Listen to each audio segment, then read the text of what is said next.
Ladies and gentlemen, please welcome Senior Vice President Vic Gandotra.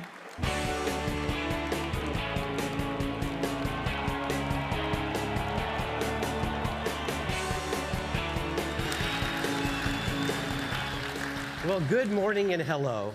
And on behalf of Google, let me extend our warmest welcome to the 6,000 of you here in attendance, as well as the over 40,000 who've joined us in 440 viewing parties across 90 countries worldwide, and to the over 1 million who are watching live on YouTube right now. Welcome to the 6th annual Google I/O.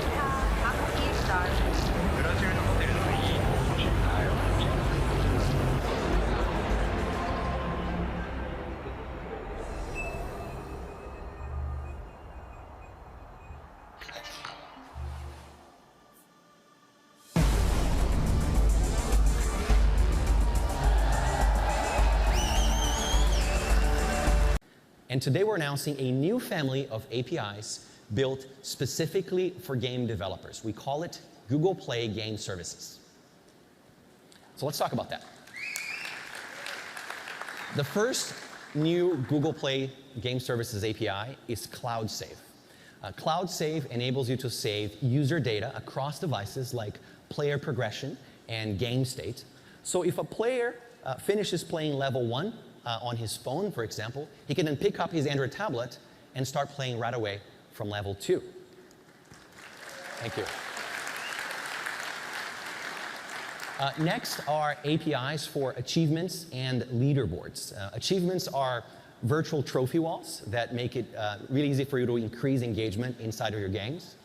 And leaderboards use Google Plus circles to connect players and really encourage friendly competition, let's put it that way.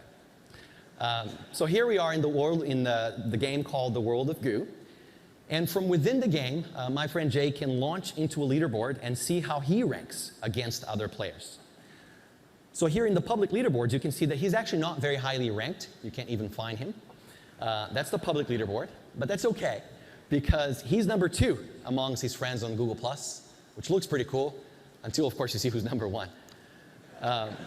Now, Cloud Save, achievements and leaderboards are APIs that we're launching not only on Android, but also for iOS and web, so you can have cross-platform gaming experiences, which I think is pretty important.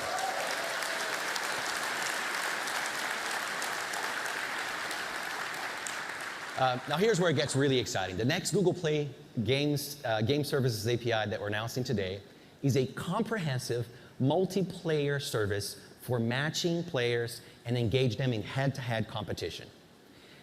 We know, obviously because you tell us, that building low latency, real-time synchronous games is pretty damn hard, so we want to help. So the first thing we'll do is we're going to deal with all the hard networking problems and manage all of the device peer-to-peer connections for you. And then the second thing we'll do via Google Plus is make it easy for your players to invite friends that they want to play with or against, as well as quickly find new people that they can challenge. So this up here is a sneak preview of Riptide 2 by Vector Unit. It uses the new multiplayer gaming service, and it's an awesome jet ski racing game that's launching this summer. We have Miles, Jay, and Catherine in decreasing order of height here on stage. And we're going to get a little competitive. So Jay's going to invite Catherine and Miles from his circles for a head-to-head race here. And he does that right inside the game, as you saw. Now let's bring up the tablets, the other 2 tablets on screen. So Catherine and Miles are actually already in the app. And let's see, it looks like they received Jay's invite, so they'll accept that. Of course, if they were not in the app, they'll get notified, and they can then go into the game that way.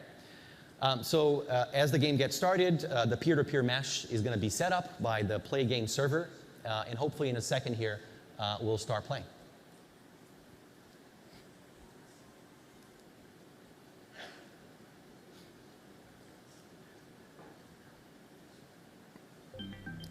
Why don't we try that again, Jay? Oh.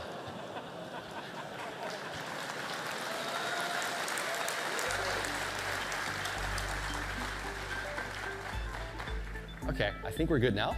Are we? Yeah. This is not the most networking friendly room, is it? Okay. Do you want to skip it? Let's give it one. Jay says let's give it one more try. So let's give it one more try.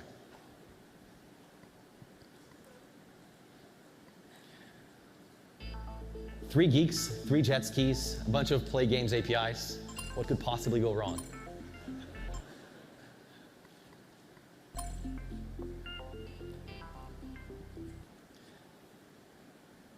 So let's see.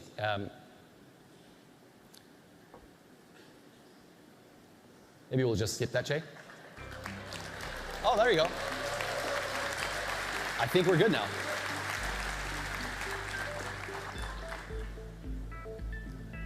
So waiting for other players to join. Do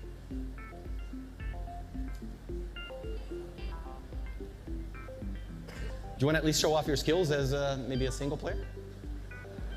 No? All right, that's fine. Well, too bad, because this is actually a really exciting demo, and like I said, the networking environment here isn't the most friendly, but you'll get to see this not only later today, but through the next 3 days. We've got sessions that you can check out. We're going to move on and talk about some other things. What you'll see here are some of the developers that we've been working on to integrate Google Play Game services into their titles. There's actually lots of games launching today with many of these capabilities that we talked about. Now, these game APIs that we just talked about are also part of Google Play services, by the way. And all the core APIs that you see here, some of the things that we talked about today, will be available via an update to Google Play services that we're rolling out today to all Android devices 4.0 and up. And we'll continue to add the best of Google innovation so that you can continue to build awesome apps. Now, thank you. Today, I'm happy to announce Google Play Music All Access, a uniquely Google approach to a subscription music service.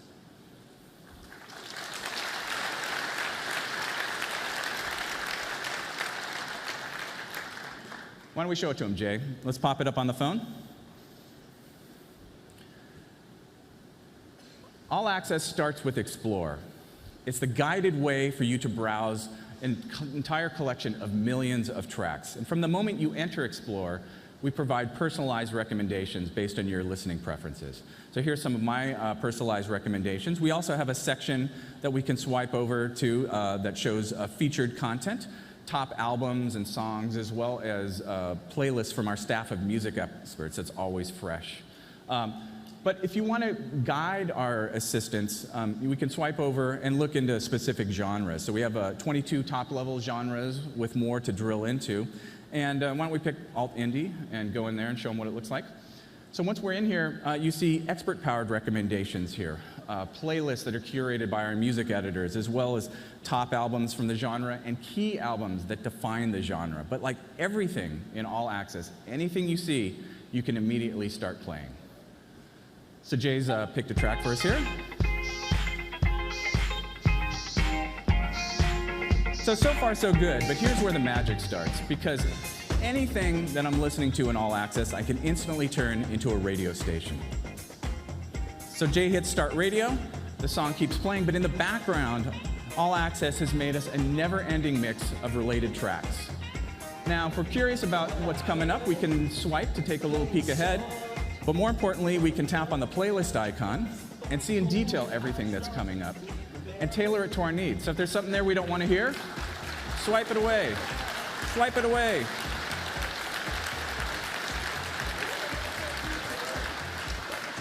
You want to show them reordering? You can also reorder tracks in the queue. So this is radio without rules. It's as lean back as you want to or as interactive as you want it to be. Thank you. All right. Sometimes you know exactly what you want to listen to, and we're Google, so there's always search at the top. So right now I'm in the mood for some James Blake. Why don't you go ahead and light that up? And so when, one James Blake fan over there, that's great. So why don't we pop into the artist here? And when we do, we see a couple things that are interesting here about how All Access blends my catalog with all the millions of tracks available to you. So you see here that there's one album that I've previously uploaded to Locker from James Blake. But if we scroll down, we see the rest of his tracks and albums that are available to me in All Access blended together. And I notice his most recent album is available there. So why don't you go ahead and tap on that and add it to my library. So by adding it to my personal library, now it shows up here at the top. It's easy for me to access at all times. My library contains all my personal music that I uploaded, as well as anything that I've discovered and added from All Access. But other times, I just want the music to start. I want to get to music with minimal effort. That's where Listen Now comes in. Listen Now brings the power of Google to surface music we know you're going to love. There's always a fresh set of choices in here. So in my Listen Now view, you see the album I just added, as well as some other tracks that I've played recently. There's also new releases from artists that I enjoy. And you'll also see interspersed in here are radio stations that All Access has created for us automatically. With Listen Now, there's always a great selection of music available to me from my library and All Access. And every day it surprises me. I can't wait for you all to have your own magic moments with Listen Now. So far that's been All Access on the phone. But of course, it works great on tablet and web browsers as well. So why don't we pop up the laptop? This is All Access on the web browser. As you can see, it has the same great set of features. Listen Now is here with all my suggested content. Get me one click to music. I've got my library, radio, and of course, Explore. And I can enjoy All Access whether I'm on my laptop, on my tablet, or on my phone. So to recap, All Access allows you to explore millions of tracks effortlessly on any device.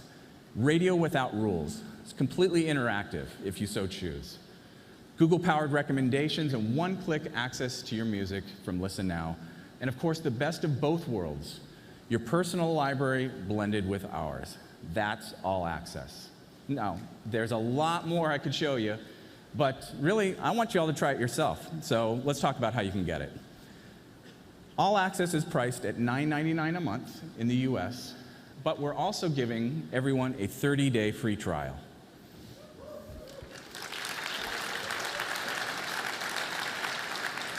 Best of all, it's launching today in the US, and we'll be rolling out to additional countries soon.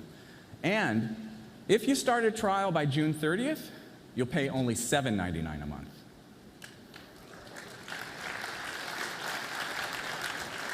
Or the Samsung Galaxy S4, for example. In fact, just like this one right here. Now, there's actually something a little bit different about this particular GS4, this particular Galaxy S4 from Samsung. Something that is not available yet, but I want to show you anyways. So why don't you take a look at my home screen?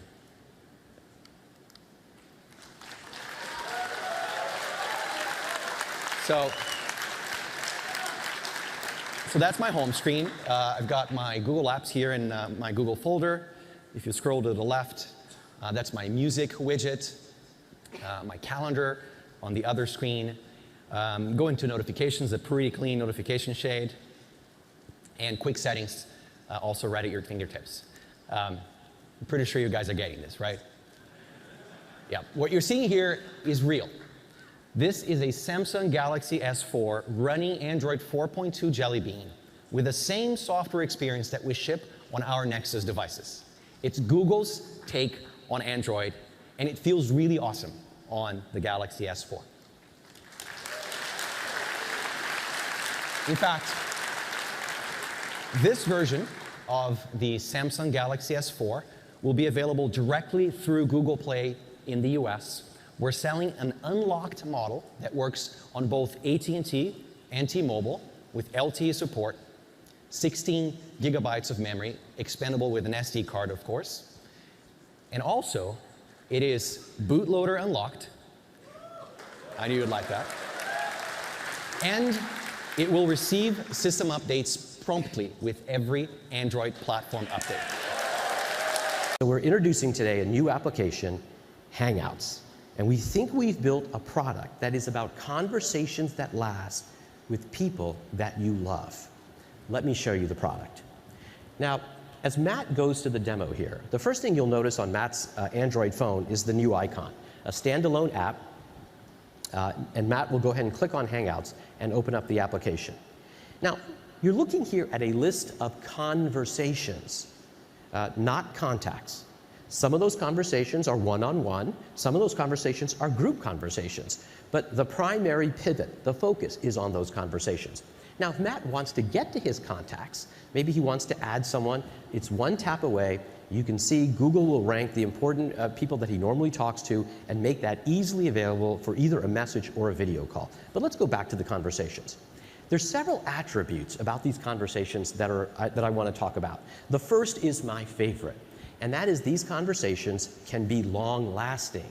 So as Matt goes back in time, why, you're able to see that conversation. Imagine that you have your family in a conversation for many months or a year. There's the holiday party, there's the vacation you took together, there's important moments like the birth of a child.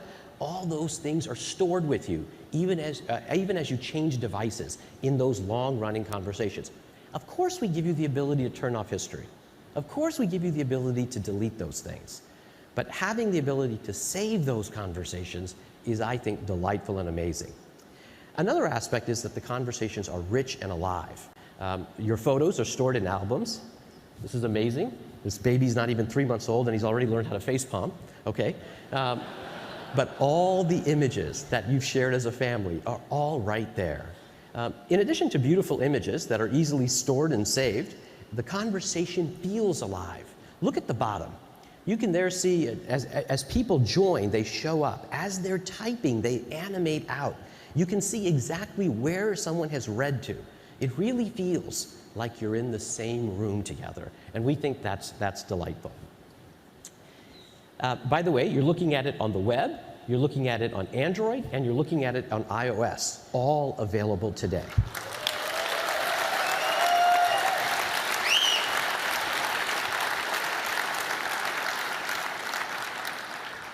And by the way, two other points. One is a point that Hugo made.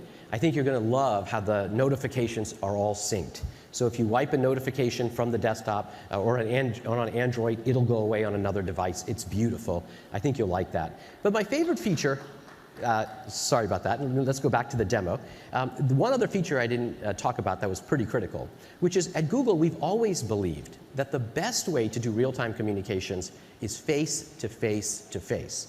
And so in that conversation, Matt can tap on that video icon, and everyone in that conversation will be dropped into a video chat. There you can see Matt, he's into the video chat, and everyone's being dropped in. Group video at no charge. Isn't that fantastic?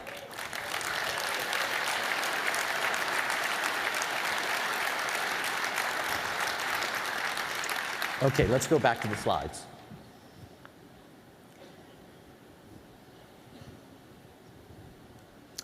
Okay, now let's switch topics, and finally, let's talk about photos. Photography can be a very rewarding experience. I know for me, it captures the most important moments of my life. I remember when I was on the beach and I asked my kids to stand together to take a picture. I didn't know my son was going to wrap his arms around my daughter. I didn't know my daughter was going to reach up and hold his hand. But for the rest of my life, I'm going to picture them like this. Despite the fact that he's now taller than me, that's how I imagine it. I'm not alone. You too have amazing images that are the most important, precious memories of your life. But if we're honest with each other, we'll also admit that photography is very labor-intensive. It takes a lot of time to organize, edit, enhance, upload, and share your photos. Time that many of us don't have. At Google, we think we can give you some of your time back. By combining your camera with our cloud, we can do some of those labor-intensive tasks automatically for you. In fact, today, we'd like to introduce the notion of Google's data centers being your new darkroom. Now, what does that mean? Well, when you think of the cloud, most of us think of backup. But today, we're going to go beyond backup, and we're going to talk about 3 exciting new areas that combine the data center, Google's cloud, with photography. But before I do that, let me just begin with what you already know, backup. Now, since we've launched Google+, we've always backed up your photos. Unlimited, all your photos at standard size. And a few months ago, we introduced the ability for you to choose an option where we would upload your photos, not at standard size, but at full resolution. And we offered 5 gigabytes free. This week, we announced that we're going from 5 gigabytes to 15 gigabytes free. Now, why does full resolution matter? Well, what you're looking at here is an 8 megapixel shot. An 8 megapixel shot, you know, you can clap if you want. Go ahead.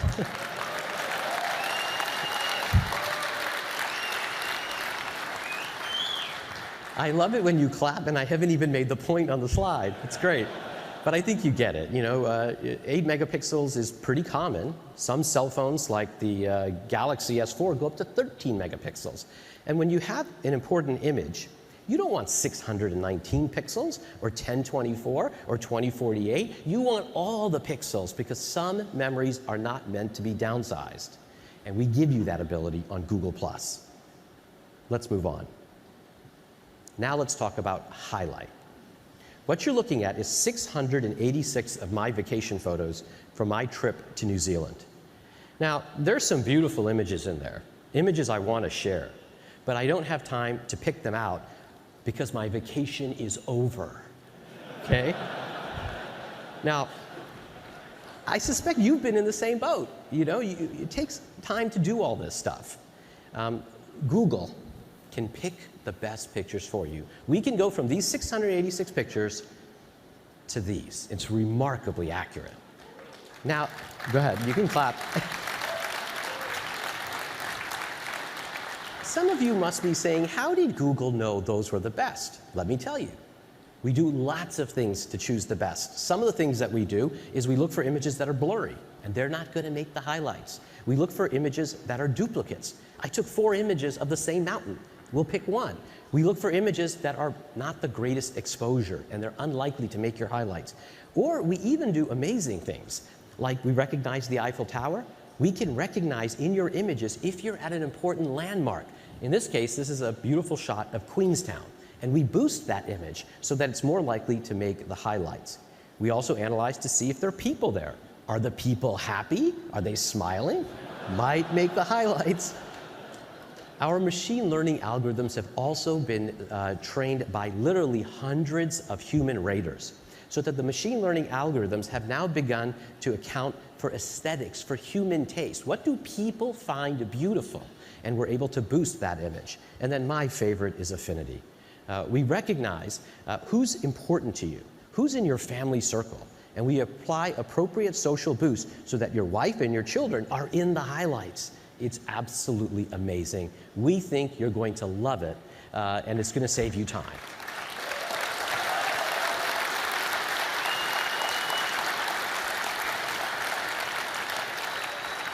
This is a shot of what we're rolling out this evening. This is the actual product, the desktop version. You'll note that we'll give you your highlights, and right there at the bottom, you can always click and see all the other images as well. So it's right there for you. Now let's talk about enhancing your images. One of my favorite photographers famously said, you don't take a photograph, you make it. And if you know a good photographer, a professional, you know that's true. Professionals can take a good image and make it amazing because they have access to tools like this. Powerful tools that require lots of skills, that run on expensive machines, that take lots of time, and you can do amazing things. The problem is that for the average person, these tools often look like this to them, like a bewildering set of knobs that they don't understand. Today, we're introducing Auto Enhance. Auto Enhance is an easy button to make your memories look beautiful. We can automatically take an image that looks like this and make it look like this. Now, how in the world do we do that?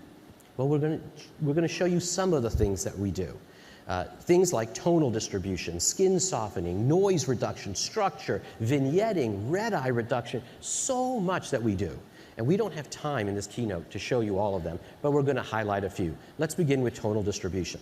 All of us have taken pictures that are over or underexposed. You might think Google would find the middle ground. We do better than that. Remember, our algorithms take into account human taste. So we can take an image like this and just make it perfect. Let me show you another example. Let's talk about skin softening. Now, I'm going to apologize in advance because you're going to see a huge photo of me, but we thought we'd pick someone that no one could get offended over. So we'll start that with me. Okay, now let's talk about recognizing people's faces. If you have an inexpensive phone or even an inexpensive camera, those devices can recognize faces. But the state of the art today is to put a rectangle around a face and say, we think there's a face there.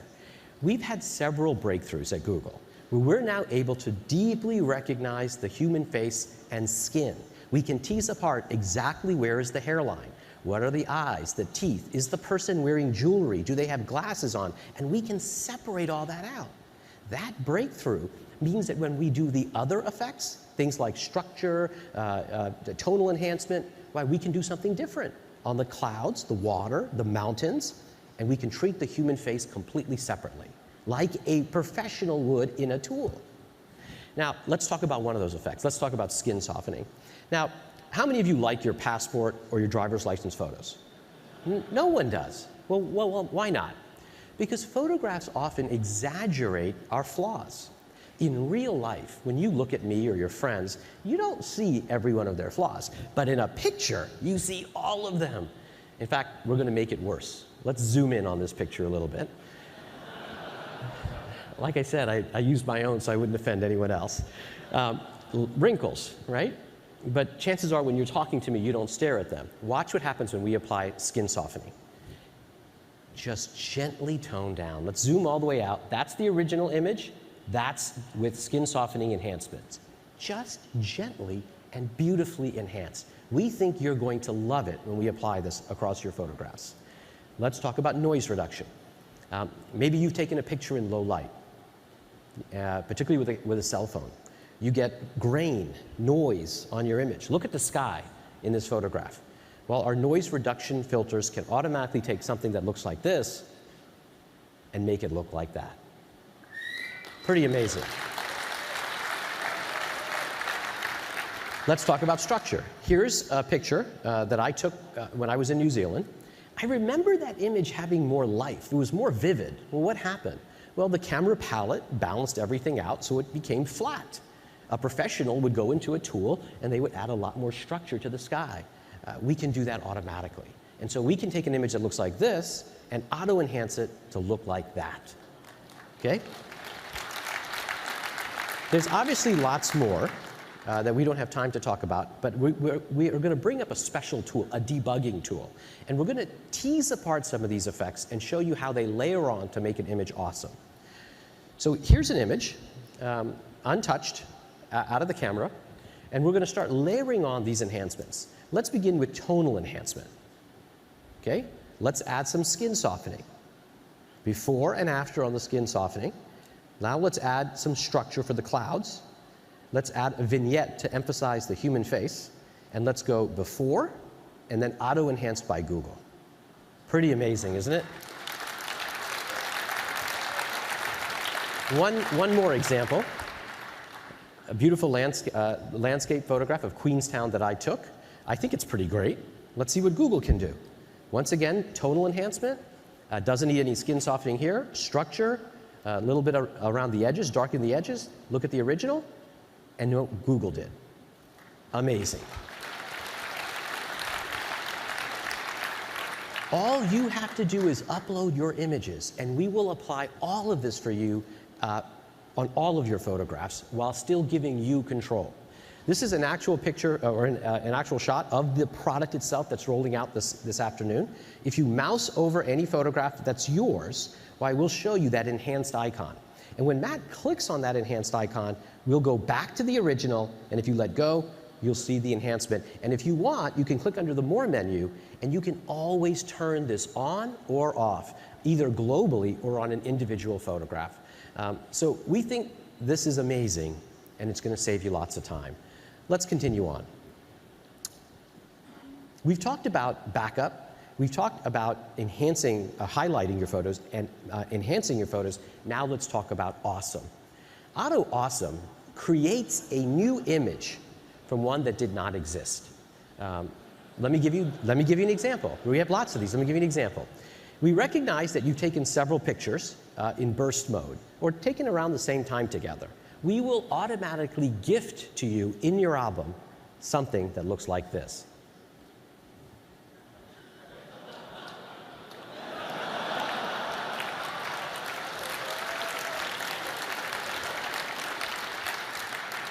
Here's another example. Maybe you've taken lots of shots of children that are never looking at the same time. Go back to your album. You'll see a gift for you. You'll have another one of these Auto Awesome motions. By the way, over the past 2 weeks, in a dark launch state, we've gone through all the albums you've hosted on Google and gifted all of these to you. You'll see them turned on this afternoon. These are 5. We're introducing 5 Auto Awesome effects today. You saw a demonstration of motion. Let me briefly talk about the others. If we recognize that you have multiple portraits together of people, we will automatically create a collage. HDR is self-explanatory. We'll do that for you. If we see multiple pictures of the same people in burst mode where they're not all smiling, we will find where they're smiling and we will construct a new image with all of them smiling. It's amazing. And finally, a pano. So if you've taken an image, we recognize it's at the same spot. We'll stitch them together beautifully and put that in your album for free. Okay, so to summarize, today we've shown you a new modern multi-column stream. A stream that's about design and depth, so you can explore your interests on Google+. We've shown you a new Hangouts application, one that's about conversations that last with the people you love. And finally, we've shown you a new Photos experience and shown you what can happen when Google is your darkroom. Taken collectively, we think we just put the Google into Google+, and we finally allowed technology to get out of the way and allow you to do what you do best: live, learn, and yes, even love. Thank you. Thank you, Amit. I'm so excited to be here to bring to life what Amit was talking about. Let's start with a scenario that might happen in my family, planning a day trip to Santa Cruz with my husband and kids. I'm going to walk over to the computer here, and what you see here is a Chrome browser in full screen mode, and Amit was talking about hot wording. Now, this is really hot. We just took it off the press this morning, and I've actually never tried hot wording in a room with so much ambient noise. So no hands. Okay, Google, show me things to do in Santa Cruz. Here are popular attractions in Santa Cruz.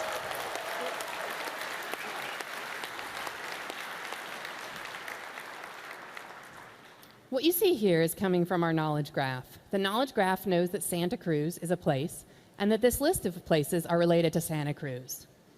I like the Natural Bridges State Beach. It's a nice place to relax with my family. But I kind of like something more active. What about the boardwalk? Okay, Google, show me pictures of the Santa Cruz boardwalk. Here you go. Some pictures related to the Santa Cruz boardwalk.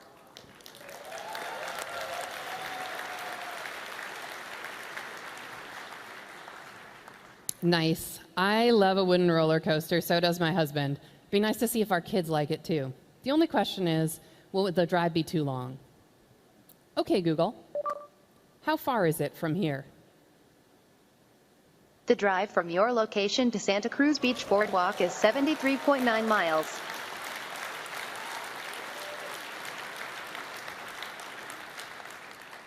was my favorite search. And you know why? It's because I barely said anything. It, here, well, somehow Google knew that it was the Santa Cruz Beach Boardwalk, and here is right here. Now, the final thing that I'm going to need to prepare is where to eat. My kids love seafood. My daughter actually loves mussels, and it's pretty funny to watch a 4-year-old eating mussels. So why don't we try and find a seafood restaurant? Okay, Google, show me seafood restaurants in Santa Cruz. Here are addresses for seafood restaurants near Santa Cruz. Now I've heard of this one, Johnny Harborside. I can click, look at the details, and even go ahead and make reservations right here. So there you have it. This is the latest voice experience coming to Chrome and Chrome OS.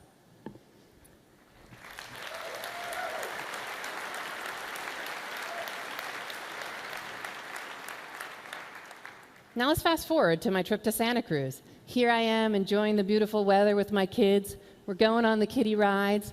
But you know what I'm thinking about. I'm thinking about how I can get back to the Giant Dipper, that old wooden roller coaster. I don't know if my kids are tall enough to ride it, so we can walk over and check. Or wouldn't it be more convenient to just ask Google?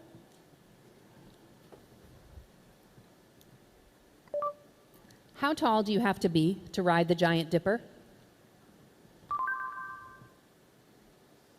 You must be at least 4 feet 3 inches tall to ride Giant Dipper.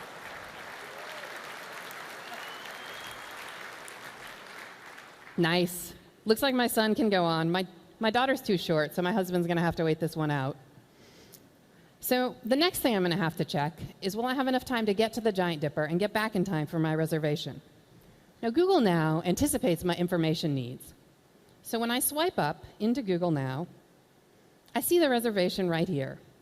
It's at 2 p.m., and it's only 5 minutes away. So now I know I can make it over to the roller coaster in time.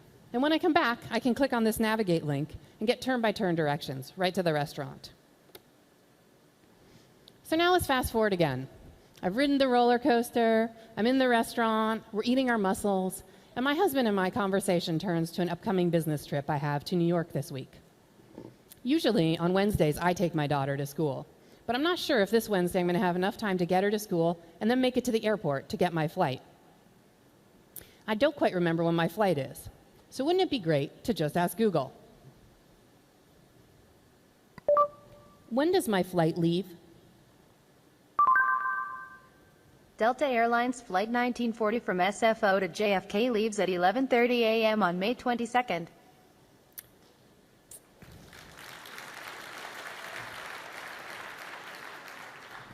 For those of you participating in our search field trial, this will work today. Now, the last time I was in New York, I was there with my family. I wasn't there on business. I was there with my family to take them to see the sights. I saw some old friends. I had them meet my kids. And my friend Katie asked me to be sure to give her a call the next time I'm in town. Be sure that we can get together. So before I forget, why don't I get in touch with Katie? Send an email to Katie. I'll be in town on Thursday and was wondering if you're available for dinner. Okay, sent.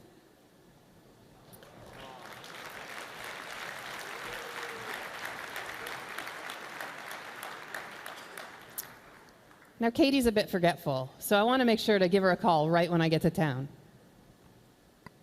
Remind me to call Katie next Wednesday. What you see here is our latest voice action, reminders, that are launching in Google Now today. Reminders work on times, dates, and locations, including home and work. Now, when I set this reminder, Google Now will remind me at just the right moment. Fast forward again. I fly to New York, I get out of my plane, I go to get my taxi. In the past, what I would be doing is rifling through my backpack for the reservation so that I could tell the taxi driver where my hotel was. But Google Now has just the right information just when I need it. So I can swipe in, see my reservation at the W. I scroll down, I see my reminder to call Katie. So I've talked to the taxi driver, I've talked to my friend Katie. I'm just sitting back. I'm so excited to be back in New York, remembering the trip I had last year when I took my kids around, when they met my friend Katie. I'd love to show Katie the pictures from this last trip. Now, for my final demo, wouldn't it be great if I could just ask Google? Show me my pictures from New York last year. Oh, and those are my pictures from New York.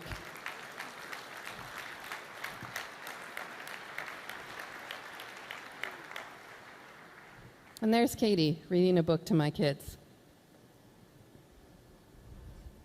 These are the building blocks and the experiences Amit was talking about. I hope you're starting to see how it's all coming together. And textures. So this is a computer running Chrome, and we're using the latest open standards like WebGL to make the experience really smooth and snappy. These are vector maps in a browser. So now let me tell you a little story. I just moved here about a year ago. This is a nice neighborhood, and it was an exciting time as I got to explore a new area. And I love exploring, and so one of the first things I did was search for restaurants. And this is our new search experience. No more just 10 pins. All the results are labeled directly on the map.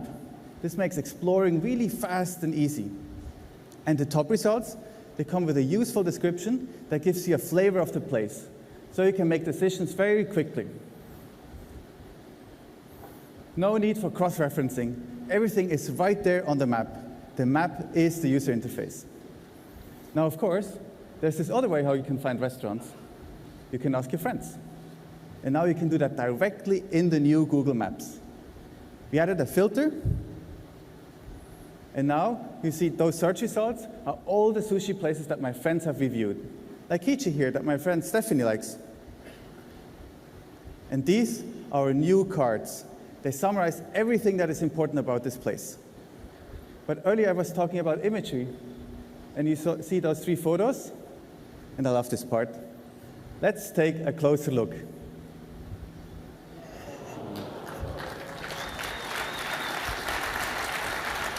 We just flew into our new immersive imagery experience.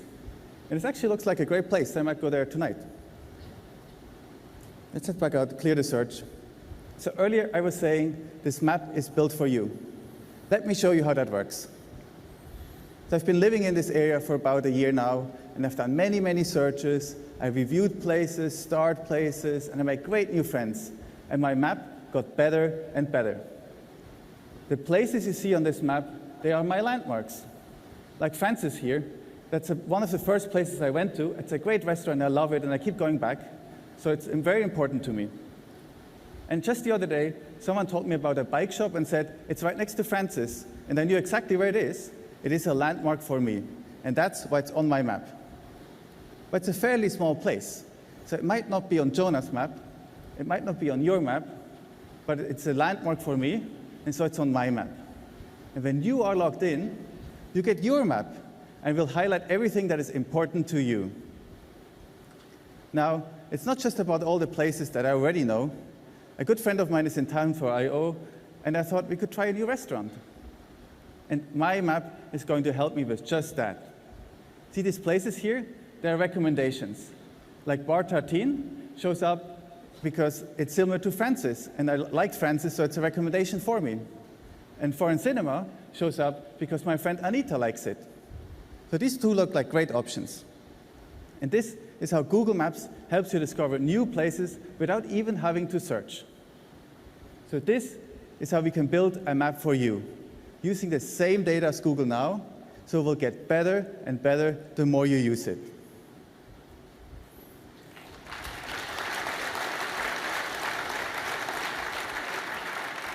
So that's how we build a map for every person. Now let me show you how we build a map for every place. So next weekend, some friends of mine from Italy are in town, and they have children. So I thought we could go to the Randall Museum. It's near my home, and it's really great for kids. But it's a little bit tricky to get to. See, this little road here that leads up to the museum, it's not even labeled. And that makes perfect sense. It's a very small, unimportant road. But it's important for the Randall Museum. So watch what happens when we click on it. Now the street is labeled. And all the other streets that lead to this place are highlighted as well.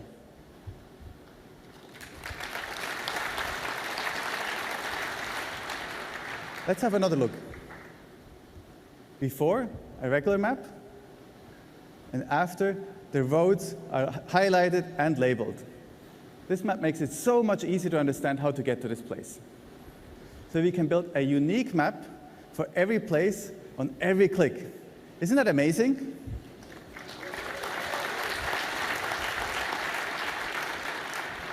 But I know my friends' kids, and they will definitely want to explore more. Now that's going to be really easy, because now all the landmarks you see on the map are related to the Randall Museum, and so they're all about kids and museums. You can see the Cartoon Art Museum, you can see the Walt Disney Museum, and when we click on that, we get a whole new map with new places to explore. So we can click on the Exploratorium, and when we click on Exploratorium, another map appears, so we can keep going and going. This is a great way to explore new places.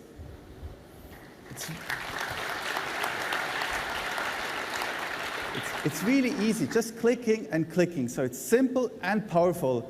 The map is the user interface. So now let's see how we can get there. So we could click here on directions, but for the most common case, there's an even simpler way. See, my home is right there on the map, and it says a 16-minute drive. So if I want to get directions from my home, I can just click on that. And this is our new directions experience.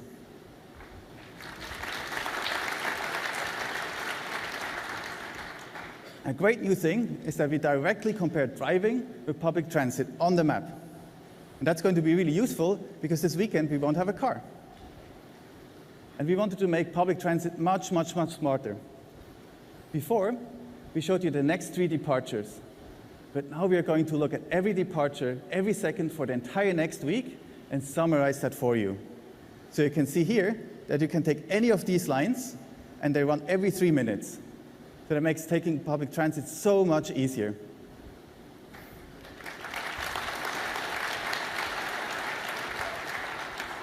And if you want more details, you can use our new schedule viewer.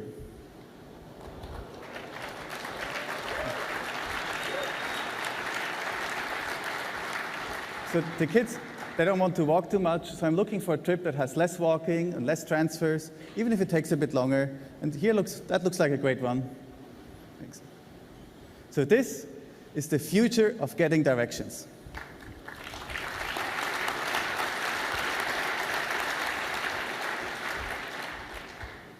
Now, as Brian talked about earlier, we've collected tons of imagery, and we made it a real focus of the design to make sure it's easy and fun to explore. So my friends, they're from Rome, and so they insist that next time I come and visit them. So let's take a trip. So this is a really nice 3D model of the St. Peter's Basilica, but can we have a more realistic view?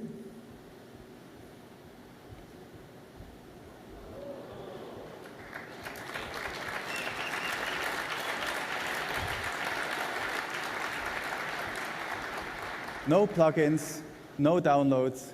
This is the Google Earth experience right here on the browser.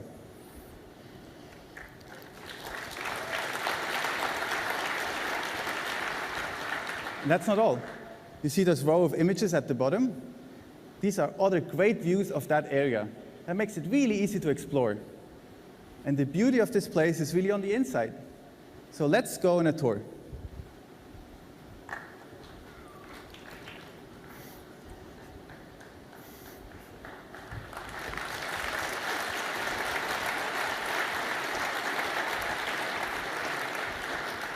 This is a 3D photo tour that is automatically generated from user-uploaded photos. So it will only get better and better. So let's head back to San Francisco.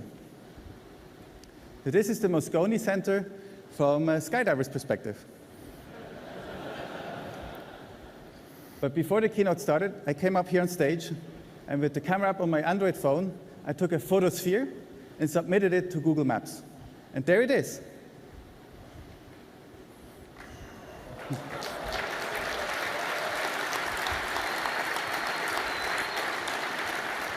This is how you guys look from up here. So everybody can upload a photosphere and submit it to Google Maps. And so it's like user-generated Street View. We also took a photosphere out there on our geopod. And if you go there tomorrow morning, we'll have Oculus Rift, and you can get the experience you just saw with a leap motion. Let's get back on. So we jump back out, and as we're zooming out, and we're leaving the Earth's atmosphere, you can see the whole world.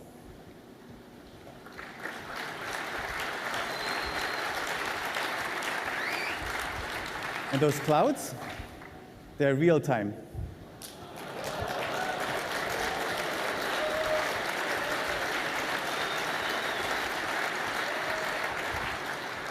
But we can go further.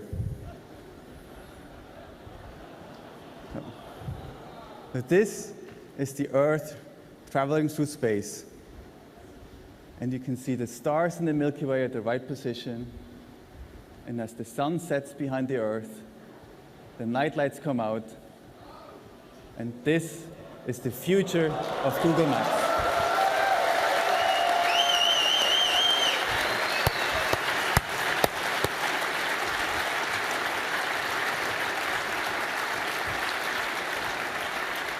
Bernie, Jonah, this is beautiful.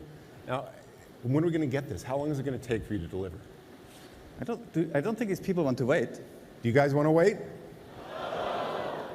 Well, you can try this today. This is the new Google Maps. Experience the preview on a desktop. So it's the perfect thing to try with your new Pixel.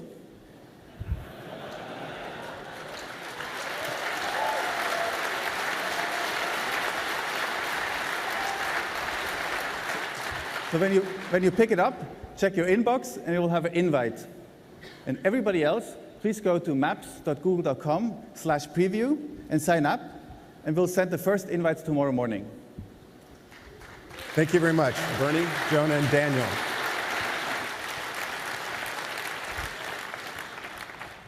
So that is the future of Google Maps.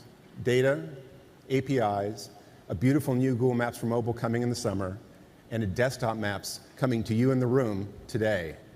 So with that, I'd like to thank the Geo team and all the people who've worked on this, because it's been incredibly hard. But with that, the future of Google Maps. Thank you.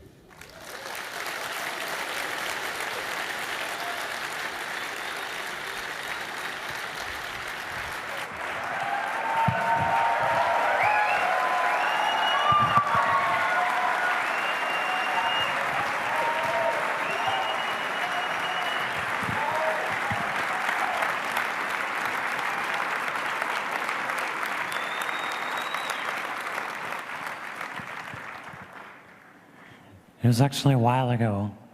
I asked for the picture of the Earth at night, and I'm really excited to finally have gotten it. Although I'm still waiting actually for a higher resolution. So let's give a big round of applause to the Maps guys. I think it's amazing.